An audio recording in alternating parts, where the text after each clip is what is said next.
Hello and welcome to the EggBanana podcast. I'm Ryan. And I'm Marc. And I'm Edward. So, the last season, as we've been basically talking about what it's like living in Taiwan, our experiences, the things that we love about Taiwan, why we think that you should come, right? Or why we've actually settled down here. So now your next question is, and we kind of touched it briefly in one of the previous episodes, how do we stay in Taiwan permanently? Well, if you're a local, you could stay here as long as you want. But if you're a foreigner, there's a few ways to go about it that we discussed in the previous podcast. Now, what we talked about before is basically the easiest way is probably to get a job. So we talked about before, because if you get a job, you're able to get an ARC, a health card. You're here legally. Life is good. Now, your next question is, Marc, Edward, Ryan, how do we go about getting a job? So for me, I will use things here like Facebook. I know some people will use LinkedIn. For me, LinkedIn hasn't really helped me out too much. And we also use a platform here that a lot of people use called 104, which is basically like, in a way, I guess like a Taiwanese website where you can kind of search and Google and look for the type of jobs that you want. Marc, do you have any input, or like, how did you go about finding the jobs that you've had while you've been based in Taiwan? I had different methods and different styles of looking for a job. I have used that 104, or in Chinese they say 104. 104, right. And the difficult part of 104 or 104 is a lot of it is in Chinese. So, and I actually had to find a Taiwanese friend, Taiwan de Pengyo, and to help me to set it up. So that's right. Like, if your Chinese is not that good, it's kind of a little difficult. So unless you have a lot of Taiwanese friends, they'll be able to help you out. So right. I did have, let me start from the beginning. So actually, I did a lot of my, my first jobs here in Taiwan were a private tutor. So it's just Jiao. So, and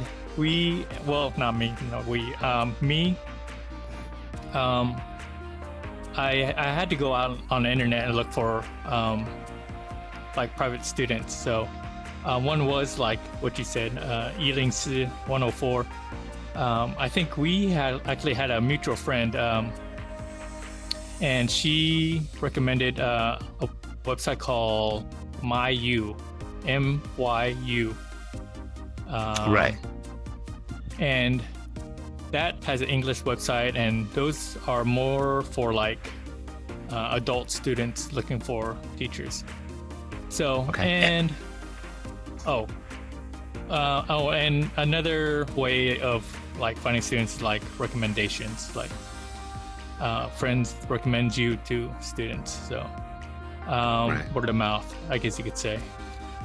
I'm not too sure. You did mention Facebook, so that's another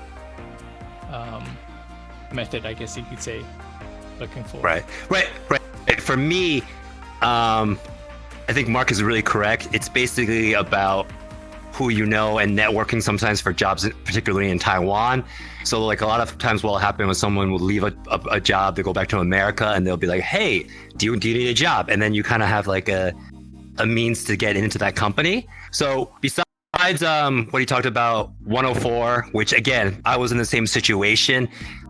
I can't really read or write Chinese, so I had to have like a Taiwanese friend do the whole profile for me, that kind of thing. But it's quite easy. It's not too bad. But for me, if you type in, they have kind of like a search bar, and if you just type in English jobs or tech writing jobs or whatever type of, or PR or whatever type of job that you're looking for, usually companies will pop up. And then for me, what I usually do as like a rule of thumb is, if the advertisement is all in Chinese, I'm like, let me stay away from that, like the plague.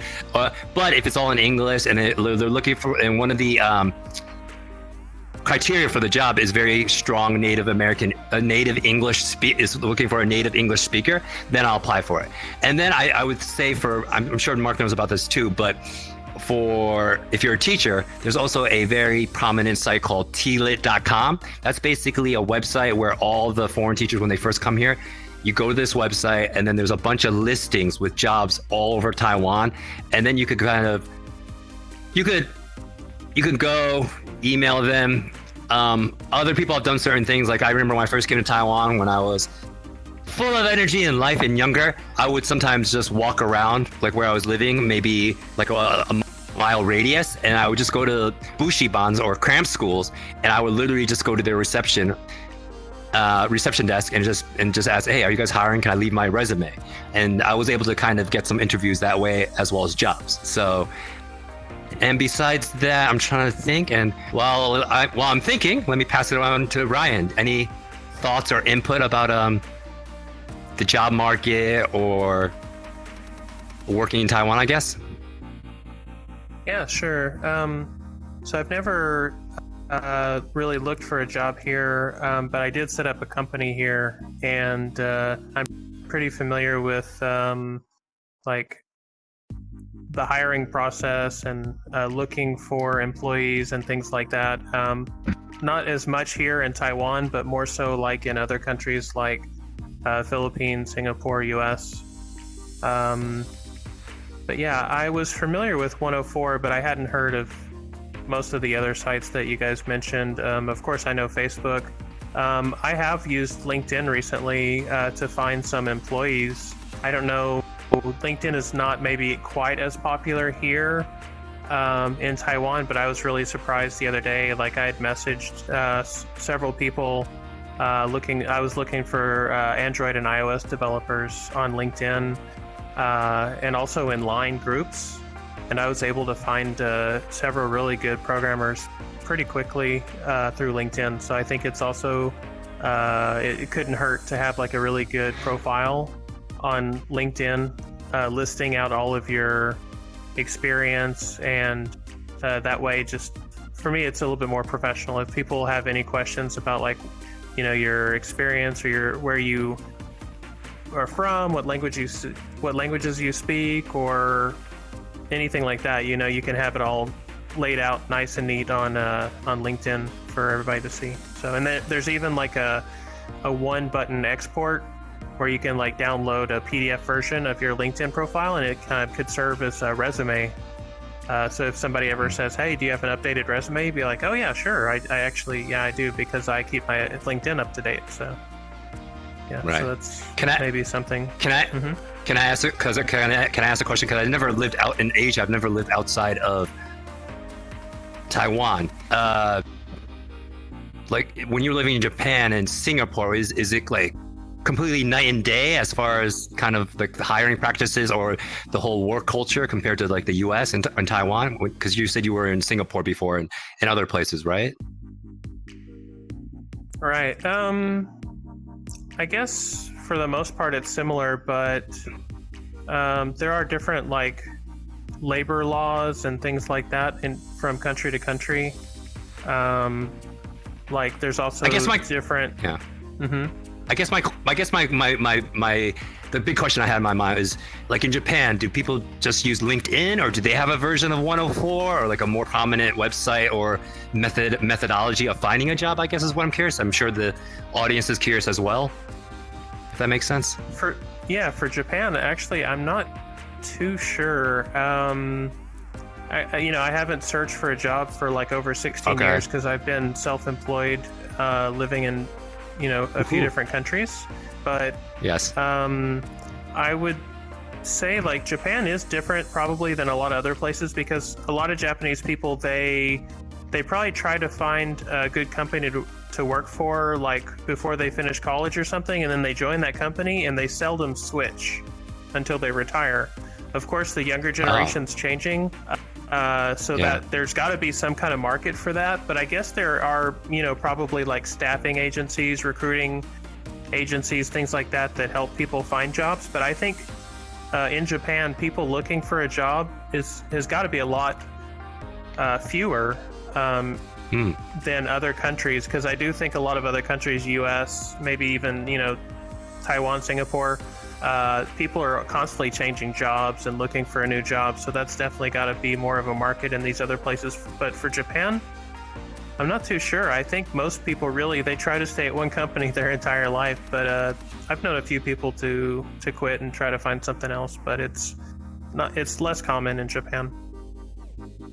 It's interesting what you're saying, because it made me think of a couple things. Like, first of all, when you said people in Japan rarely change jobs, which I feel like Taiwan is the polar opposite. When I talk to my Taiwanese friends, they're just always like, I just got to make it to my bonus or my Chinese New Year bonus, and I'm going to switch jobs. Or it seems like here, I don't want to speak for everyone, but it seems like, generally speaking, a lot of them will only work like 1 year or 2 years at the most, and then they'll go to a different company in order to, I guess, garner better wages or benefits, that kind of thing. And then number two, when you were talking about some of the things that you were talking about made me think of, I think Mark would know too. Sometimes I would go to, and I think Mark has been with me a few times, we've been to kind of networking parties here, as well as kind of places where they kind of have like recruitment drives, I guess you could say. So I guess it's like kind of interesting, the different ways or the different methods that you would use to get a job that you want. Also, I don't know if Mark, you have been, I've been to a couple of headhunters. For me, unfortunately, it didn't really do anything for me. So I don't know if you've ever been to any. Mark? I haven't used any headhunters, but I do remember, going to a couple of those networking events, and basically just kind of like try to get to know people, try to find out like what kind of industry they're in, and if it's kind of like compatible of what you're looking for. So I know for a lot of foreigners that may come to Taiwan, like the default job for a lot of foreigners is to teach English. So of course that's not to say like foreigners can't find like engineering or IT work. So, but it just seems like here in Taiwan, the default is to teach English. So, and I also wanted to point out another website that I've used, but it hasn't been really that useful, is before we said 104, and there's another website called 111 or 1111. So EEEE. So, but that's also all in Chinese, and but another option. I'm actually, while you guys were talking, I was trying to think like back in the day when I was back in America, like when people were looking for jobs, like how did people look for jobs back in America compared to like people look for jobs here in Taiwan? And I don't know if you remember, Edward, like how you look for jobs. I was just trying to think, like, I think did people use Craigslist for, I know there was like a classified section and a newspaper before the internet was popular, I guess you could say. So for me, yes, Craigslist. There was, I don't know if you remember, monster.com, hotjobs.com. I have no idea if they still exist. I don't think they do. Maybe they do. I don't know. Interesting. And then also, I don't know if Mark, if you ever did, I would sometimes go to like temp agencies or like kind of job agencies to get jobs. And then back then, because it's been a while, I've been in Asia for 11 years. My memory is not that clear, but as far as I remember, it was kind of, maybe it was LinkedIn back then. How long has LinkedIn been around? I don't even remember, you know? Yeah, for a while. Yeah. But I feel like it's not very, I don't know. Well, I don't know. Like for me, I haven't seen a lot of like notification of people like looking for or for me getting any requests, I guess, from companies. So I don't know. Have you heard of anyone who got hired through LinkedIn? I think Ryan, you mentioned something about LinkedIn, but yeah, I just hired 2 people through LinkedIn. I think that also in LinkedIn, there's a feature that you can turn on in your profile to let recruiters know that you are open to opportunities. So if you don't have that turned on, actually, that your profiles may not pop up for them. I used to get contacted all the time, and actually, I wasn't looking for a job, but I was looking for potential either kind of clients, maybe people who wanted to outsource their work instead of hiring somebody. So I did turn that on at one point, trying to see if there were any opportunities there. I actually hired one of my first employees off of Craigslist, which is kind of funny because, it's kind of hard to trust anything that you see on Craigslist. But I agree. There were a lot of scams on Craigslist, but I guess when it first started that it wasn't that bad, but over the years Craigslist had become so bad. I haven't even really checked it lately. But yeah, I used to sell cars, and like if I had a car that I wanted to sell, I'd post it on Craigslist, or if I was looking for different things, I would search Craigslist as well. But yeah, I remember Monster Jobs and Hot Jobs and stuff like that. Some of our clients were using these platforms. We had a lot of clients who were actually staffing agencies and recruiting firms, executive search firms, stuff like that. And we had to integrate like applicant tracking systems and stuff like that into their websites, because they were always hiring people for different positions and for their clients. Right. Yeah. Right. It was interesting when you were talking. I was also thinking about one interesting thing for me. It's kind of related to the job thing. When I first came here, there's a little bit some differences when you go through the hiring process. So I guess it'll just be me and Mark talking about it, because Ryan hasn't gone for a job for a while. But Mark, I don't know if you agree or disagree, but it was basically like, in America, we don't put our pictures or our photos on our CV or resume, but in Taiwan, a lot of or not all, but some jobs require you to do that. So I thought that was very interesting. And I also think the interview process is a little bit different. I'm not saying it's better or worse. They would ask certain questions that basically in America, they wouldn't ask, or you can't ask. I don't know if you found that to be your experience. Yeah. Do you know what I mean? Yeah. The company I'm working for right now, I've actually tried to apply for this company for several years, and luckily they hired me just last year. But yeah, their application form, there's a little tiny square on the top of the application to paste your like a passport photo on there. So yeah, and I don't know if they request for like age but yeah, I've seen the application where it asks for like height and weight, and it's something like, definitely you won't see in America. Right. So I remember yeah, go ahead.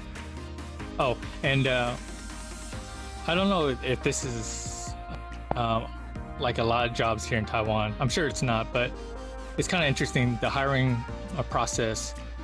After I handed in my application, the secretary would make a phone call right there, and they will call a manager or supervisor, and I would immediately talk to that person, and then or they would give me a phone call, and then it would be kind of like a phone interview, and then they will say if I'm hired or not. So it's like, oh wow. So I don't meet them face to face. So it's like, I don't know if that's a common thing here in Taiwan or not. So I don't know. So they're watching you from like a secluded room or something? Or, that's interesting. I've never heard of that. Yeah. But yeah, it's a little bit different. Right. Going back to what you were saying, they've definitely done those things in quite certain questions in an interview, like how old are you? Are you married? In America, they don't really ask that. I don't know if it's like you're allowed to, or it's just they don't ask that. So I thought that was interesting. I would also think another interesting topic, a little tangent off. Mark is probably more familiar with this than Ryan is, or maybe Ryan is too. When you get the job, you have to go to the immigration office, and you have to process a lot of information. Like you have to go and bring your passport, the documentation from the company, sometimes where you live, if you're renting, a rental contract with your landlord, like miscellaneous stuff, and then you have to pay about, Mark or Brian, you can correct me if I'm wrong, I think it's like 3,000 NT or something like that, about 100 US bucks, and you have to process that. So sometimes for me, based on my 11 years being here, this is before I got my Taiwanese citizenship. It was kind of like, okay, I have a month to find a job. I have to get something, like something has to be in there by then, or there's a little bit of inherent pressure of where like, okay, I have to do a visa run. At the end of the day, it's not a big deal. I have to do a visa run, but sometimes I don't want to do that kind of thing. So, Mark, I don't know if you want to talk about your experience with all that. It's pretty similar to what you were just mentioning. I know nowadays a lot of these bushibans or cram schools, they are requiring a FBI criminal background check. So yes. So for Americans here in Taiwan, like, so they have to go to the FBI website and like type in they need to apply for a criminal background check. So after that happens, and then usually, well, for me, the process after I got hired, I had to do a health check. So I had to go to the hospital, get some blood tests done, and they did require for a criminal background check here in Taiwan, like at the normal police station. So it's a bit of a process, but then you have before all that, like you do have to go to the immigration office and like and say that you have been hired, and you should have like your working permit from the company that hired you. So and then that usually takes about like 2 weeks, and what you said, like 3,000 Taipei or Taiwanese dollars. And so so usually this whole process usually takes about a month. So right. I have a question. Yes, sir. Is the FBI background check required by the government or by the company that's hiring you? Like, I haven't heard of that. Well, I think a lot of the bushibans, a lot of cram schools are making that a requirement for all foreigners. Right. Basically, as far as I know, this is what happened. When I first came to Taiwan, because I came here in 2010, they didn't have that criteria before. But then there was an incident, which you can Google online, I guess, in which something happened with a foreigner. So now after that incident occurred, now they became a little bit more stringent with it, and now you have to do the FBI check. Unlike Mark, I didn't have to do an FBI check because I've been living at that time I had been living in Taiwan all that time and never left the island. So I can't, commit a crime somewhere else if I'm always there, if that makes sense. I mean, I can't commit a crime in the US if I'm always in Taiwan. So then I think now it's kind of, they just want to be a little bit more careful. But so to answer your initial question, I think it's more and I could be wrong here, so you guys can comment in the comments down below. But I believe it's more a governmental thing that was instituted because of that aforementioned incident that occurred before, I think. Okay, and are you guys sure it's FBI, right? It's not Interpol. Yeah, it's the FBI. Mark? So. Okay, yeah, because when I was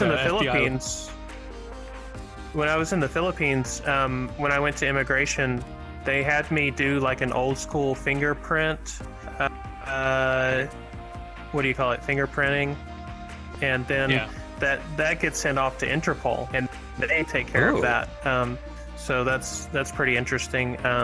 Because I had a permanent residency before in the Philippines, and that was one of the steps to get that. Because I don't know what kind of information the FBI has internationally, so that's why they have to involve Interpol. But maybe Taiwan has a different relationship with AIT in here, or I don't really know how it all works.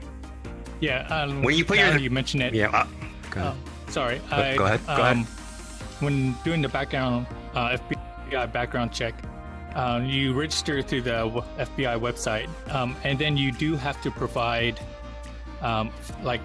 you have to print out a piece of paper, and then take it to the immigration office, and someone will fingerprint you on that piece of paper, and you have to mail it to Wow. the FBI headquarters in America. So it's a bit of a process. Sorry. Process. It's okay. Yeah, so I was just gonna ask Ryan, when you gave him your thumbprint, did like immediately a bunch of alarms go off, like a cage went down, like dogs came out, like SWAT team came out, and they were like, "We've been looking for you," like anything like that, or no? Why do you think I'm in Taiwan now? I'm no longer in the Philippines, right? No. Everything was fine. I got my permanent residency. Everything was like fine. Yeah, and after living in the Philippines for 4 years, I just decided, I'd lived there for 2 years, and then I left, and then I lived there for 2 more years, and then after that I moved to Singapore, lived Singapore 3 years, and then moved here. So I just like trying different places and moving around, but no, things were okay with that. So I think we should probably start wrapping up this episode. Did you guys have anything else that you might want to mention that would be useful for people looking for a job in Taiwan? Mark? I feel like we've covered the majority of the big-ish, like the topics. I don't know what other platforms people can use to look for a job. So I would just say one last thing.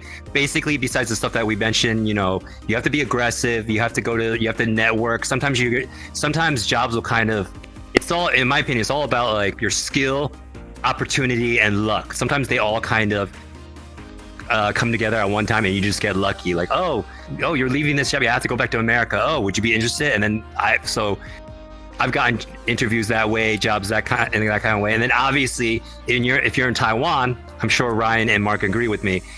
If you can speak fluent Mandarin, it's a lot easier to get a job. Or if you have a specific skill set, I think it's a little bit easier to get a job. You're an engineer, programming, that kind of thing. But then I would say, if you network and if you do what you can, I think you'll be able to find a job that you want to do. So that's all I have to add, I guess. I'll mention one more thing. I don't know if you guys are familiar with this site. I think it's called Cake Resume. Yes, the name sounds kind of weird. Sometimes I get the name reversed, like Resume Cake, but I think it's Cake Resume. And I think there's a lot of job postings there, often both in English and Mandarin. And also you can post your own resume up there and stuff, and people can find you, I believe. So that's another resource for people out there who might be looking for a job. Great. Cool. So our next episode, what will we be talking about? I think we're going to be talking about kind of some favorite destinations that we would go to in Taiwan, because right now you can't really leave. So basically, or most people can't leave. Basically, I think the next topic is going to be discussing like different places in Taiwan that we've been, share our experiences, and what we liked about it. Right? Yep, correct. All right, cool. Well, then that's all the time that we have for this episode. So we'll see you guys next time. Please be sure to hit the subscribe button below if you're watching us on YouTube, or the subscribe button to our podcast if you're just listening to us. And we'll see you in the next episode.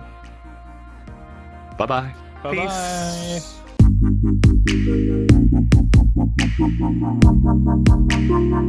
Peace.